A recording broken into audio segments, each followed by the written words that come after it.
Hey, welcome! I was just about to play some Hard Drivin on my Sega Genesis. This should be a pretty quick video, but this is, just another interesting arcade port that I ended up picking up. So I want to take you way back for a second. Before Gran Turismo, before Daytona USA, before Ridge Racer, even before Virtua Racing. If you go all the way back to 1989, you will find Hard Drivin in the arcade. The world's first arcade 3D driving simulator. And I think it was a pretty big deal back then. They had them in these big cabinets that looked like cars. You drove with the steering wheel and you used the pedals and everything. You actually had to turn the key in the ignition to start your car, which was pretty cute. So it's pretty cool. But we do not have a big fancy arcade cabinet to run this on. We have our Sega Genesis in 16-bit glory. So let's see how it holds up. Let's see if we can feel that driving simulator experience. You still have to turn your key, sort of. Alright, car started, and we're moving.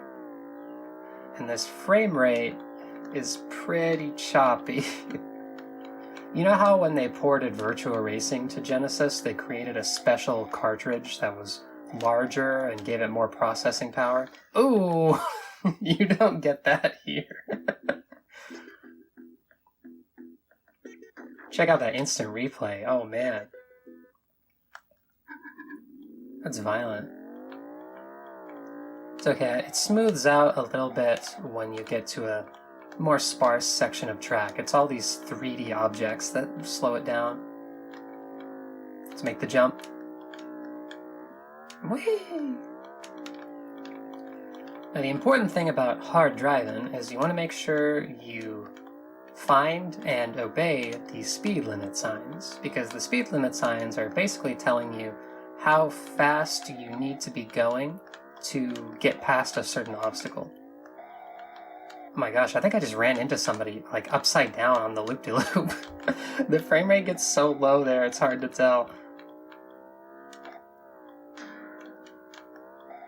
Like, there's a little sign that says to go at least 60 miles an hour on the loop, because if you're not going that fast, then you won't make it. And I think you also go 60 on the bridge, because if you go faster than that, you'll actually over-jump it and crash.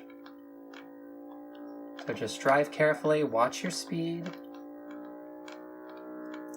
Yeah, the frame rate is smoothing out a little bit out here. Still got all the oncoming traffic and everything, that's cool. Oh wow. So in the arcade, I think if I were to have put down a lap like that, with a crash in it and everything, I'm pretty sure I wouldn't have qualified for the championship.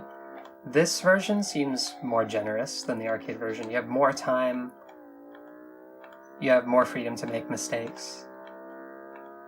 And I don't mind that. It also, it doesn't run as well as the arcade version, so they're kind of doing you a solid by letting you mess up a little more. Driving in between that 3D bridge is so cool. There's a sequel to Hard Drivin called Race Drivin, which is basically the same game, but they added some more content, and that is also on Genesis. If I pick up a Race Drivin cart, I'll have to show that off as well. Except those tracks are even bigger and, crazier, so I wonder how the frame rate will hold up.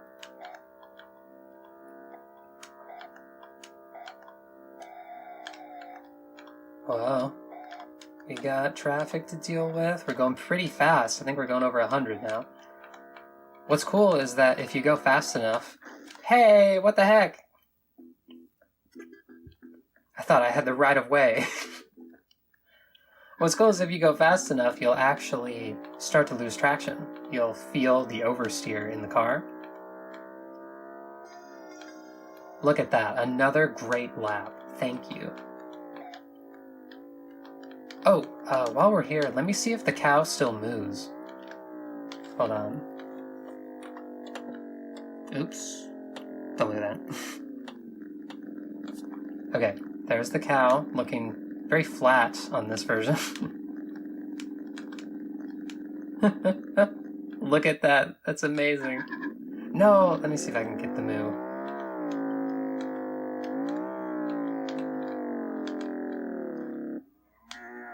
Yeah! They kept the moo. This is officially a good port. Okay, apparently we did good enough to challenge the Phantom Photon for Hard Drivin supremacy. Basically, this means you have a one-on-one race against a ghost, I think. And if you beat the time without crashing, you get to enter your name on the high score list and become the Phantom Photon. I'm getting stuck on the pause screen. There we go. Frustratingly, turning the key in the ignition is also pause, so sometimes when you try to start, you'll just pause your game over and over. Alright, we have to do the speed track. Or, I'm sorry, the stunt track. Speed track is off limits for the championship lap. Because they want to see if you can do all these stunts. Alright, slow down for the right-hander. I don't know, the Phantom Photon is going pretty fast. Oh, I hate this loop. The frame rate's so slow it's hard to tell if I'm going off course or not. Okay, we survived. I think we might have actually passed him. Slow way down for this bank turn. Thankfully, there's no oncoming traffic to deal with when you're doing the championship lap. Oh, I think we got this in the bag. I think our drive-in is sufficiently hard.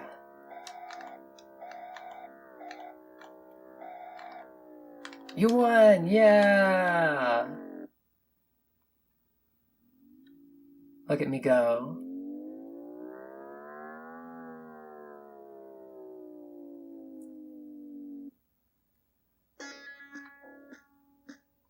Alright, we are the new champion.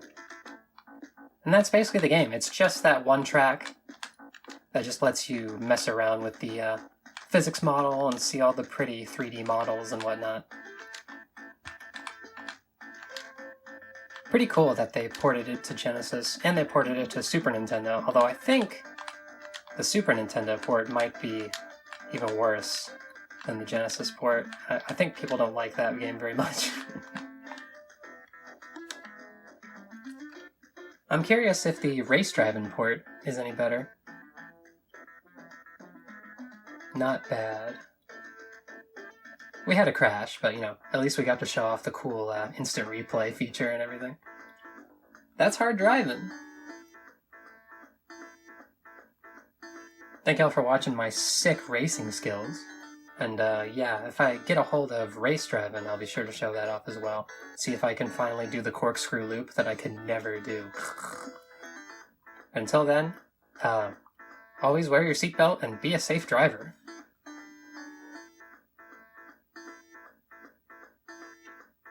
That's me.